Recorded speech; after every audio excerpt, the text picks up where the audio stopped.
자, 이제 이 다음서부터 이제 저희의 이제 오늘 이제 분석을 이제 전달해 드릴 건데요. 저는 개인적으로는 윤석열 오늘 뭐 구속 취소 굉장히 충격적인 결정이 내려졌습니다만은 결국 헌법재판소 결정에는 영향을 주지 않을 것이라고 봅니다. 네. 여전히 저는 8대0 전원일치 가능성이 매우 높지만 8대0이 설령 아니라 하더라도 최소한 지금 8명의 재판관 가운데서 6명은 이미 제가 볼 땐 탄핵을 인용할 것으로 저는 이제 전망을 하고 있습니다. 네. 그 이유를 이제 하나씩 설명드리도록 하겠습니다. 자, 지금 이게 지금 화면으로 보시는 헌법재판관 8명의 네. 일종의 이제 지형도죠. 네. 현재 어떤 지형이 형성되어 있는지를 네. 4대4의 일단 지형이 형성되어 있습니다.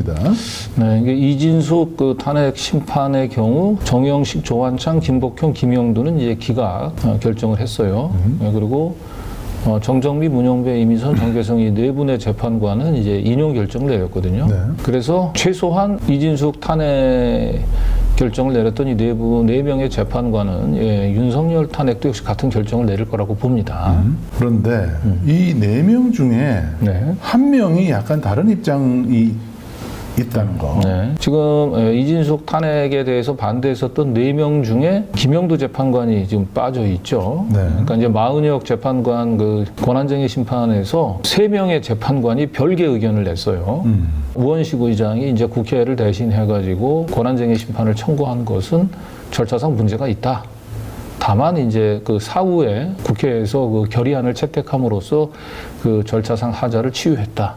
이제 이런 걸로 이제 뭐 문제가 없다라고 판단을 했습니다. 근데 이런 우원식 국회의장이 국회를 대표해서 권한쟁의 심판을 청구한 것 자체는 하자가 있다.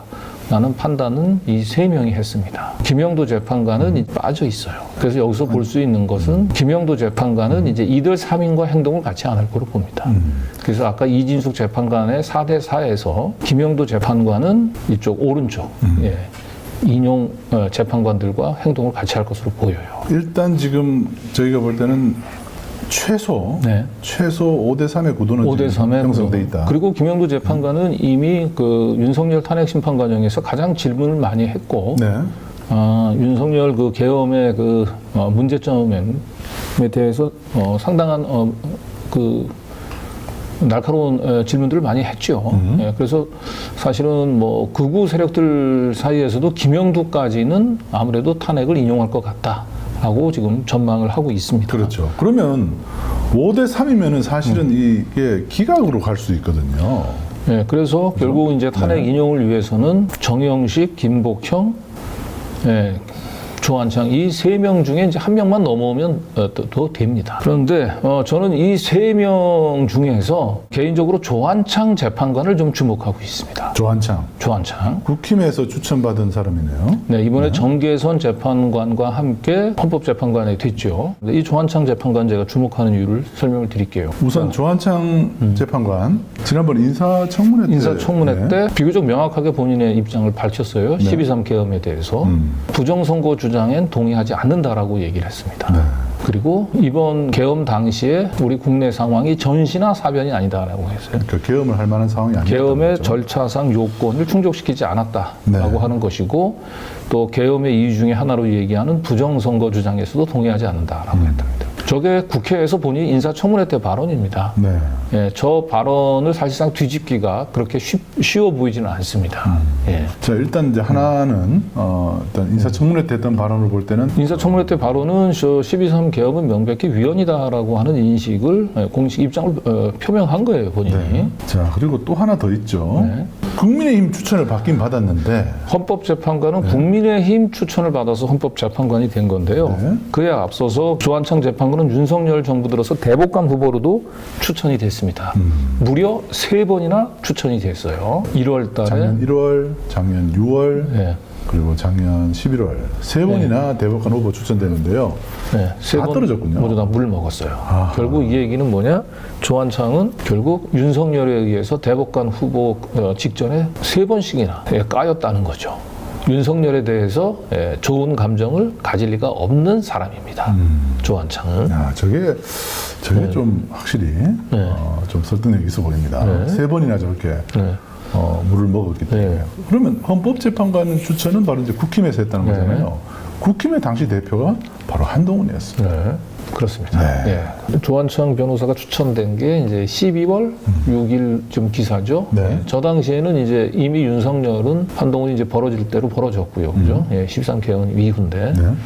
12월 6일 한동훈이 대표로 있을 때 조한창 재판관이 임명이 됐다는 거죠. 자, 그러면 계엄 이후에 추천을 받은 셈이군요. 네. 네.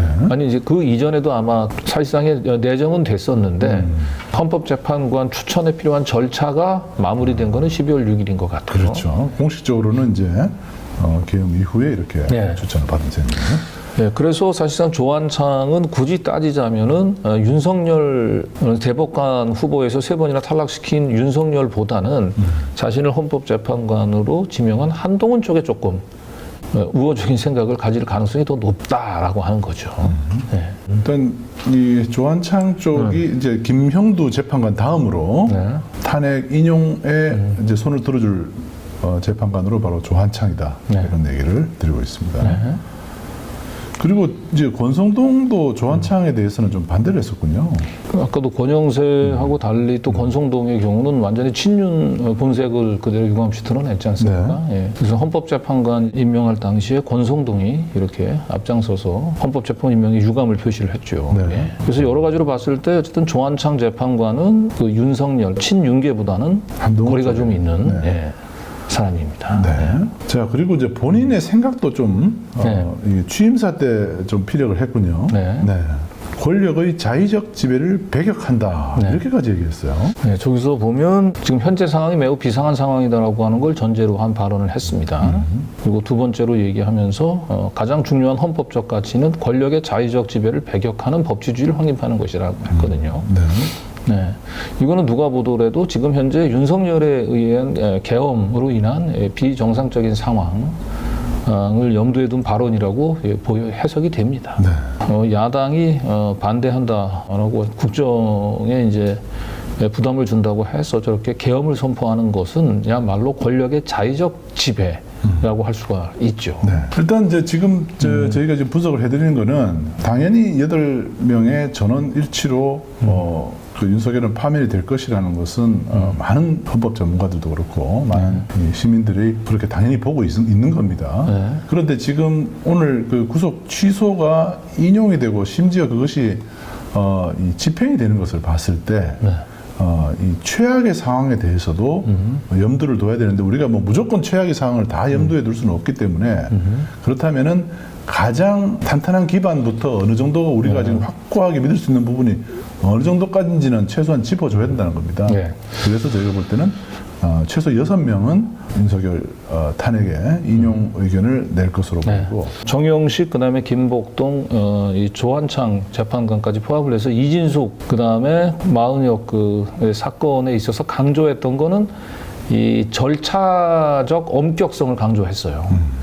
그러니까 이진숙 같은 경우에도 결국은 재적 의원 이 과반수의 이제 그 찬성으로 의결한 것이 적법한 것이냐 아니냐라고 봤을 때 이 방통위법상에 있는 재적 의원이라고 얘기하는 걸 이 문헌 이상으로 확대 해석하는 부분들은 하면 안 된다라고 하는 입장을 밝혔단 말이에요. 재적 의원이라고 얘기하는 것은 말 그대로 그 의사 결정을 할 당시에 적을 두고 있는 방통위원으로 해석해야 된다. 그래서 그 이진숙이 이제 그 공영방송 이사들을 이제 선임을 할 당시에 2명이 있었기 때문에 2명을 재적 의원으로 봐야 된다라고 하는 의견을 얘기했던 사람이에요. 네. 원래 방통위가 정원이 5명인데 여기서 재적을 정원으로 해석해서 5명으로 해석하면 안 된다. 엄격히 법률상 정해져 있는 문헌의 엄격성을 굉장히 강조했던 사람들이거든요. 그러면 사실상 계엄 선포 절차나 요건 이런 부분들도 엄격하게 문헌에 있는 그대로 해석을 해야지 그거를 윤석열식으로 이렇게 확장해서 야당이 발목 잡고 하는 것도 그 비상사태로 볼 수 있다라고 하는 주장에 이분들이 지금까지 해왔던 결정에 비춰보면 이런 결정에 손을 들어주기는 어렵다고 봅니다. 네. 아무래도 헌법재판관이 아무리 정치적인 결정을 한다 하더라도 예, 최소한 논리적인 정합성 또 자신들의 결정의 일관성 이런 것들을 굉장히 의식하지 않을 수가 없어요. 네. 예, 앞서서 그 이진숙 재판관 할 때는 법률상 문헌을 과대하게 확대 해석해서는 안 된다라고 얘기해놓고 윤석열의 계엄 선포 요건에 있어서는 야당의 계속적인 어떤 반대 이런 것도 비상사태로 볼 수 있다 이렇게 해석하기는 어렵습니다. 제가 볼 때는. 예. 그래서 일단 뭐 헌법재판관 결정 부분들에 대해서 제일 좀 우리가 좀 정리를 좀 해드려야 될 것 같은데 그 부분이 제일 많이 신경이 쓰일 것 같고요. 네. 일단은 다음 주를 한번 좀 주목을 해보시죠. 근데 저는 개인적으로는 헌법재판소가 구속 취소와 상관없이 사실 윤석열이 그 정상적으로 다시 대통령직에 복귀하는 결정을 하지는 않을 거라고 보고요. 그리고 그 결정도 그렇게 마냥 늦추지는 않을 거라고 봅니다. 네, 그리고 저희가 뭐 조한창 재판관을 굳이 이렇게 분석했던 이유는 일단 6명이 넘어가면 헌법재판관들은 가능하면 헌법 전원일치 판정을 내릴 겁니다. 네. 이런 결정에 있어서 소수 의견은 역사에 오점을 남기는 거예요. 자기 이름을 더럽히는 겁니다. 그런 걸 모르지 않을 겁니다. 그래서 제가 볼 땐 아마 다음 주 중에 정상적으로 헌재 선고 일정이 지정이만 된다면 그 이유는 크게 걱정하지 않으셔도 될 것 같다. 다만 다음 주 중에 헌재 선고 기일이 지정이 되지 않는다고 얘기한다면 좀 긴장을 해야 될 것 같습니다. 네. 그때부터는.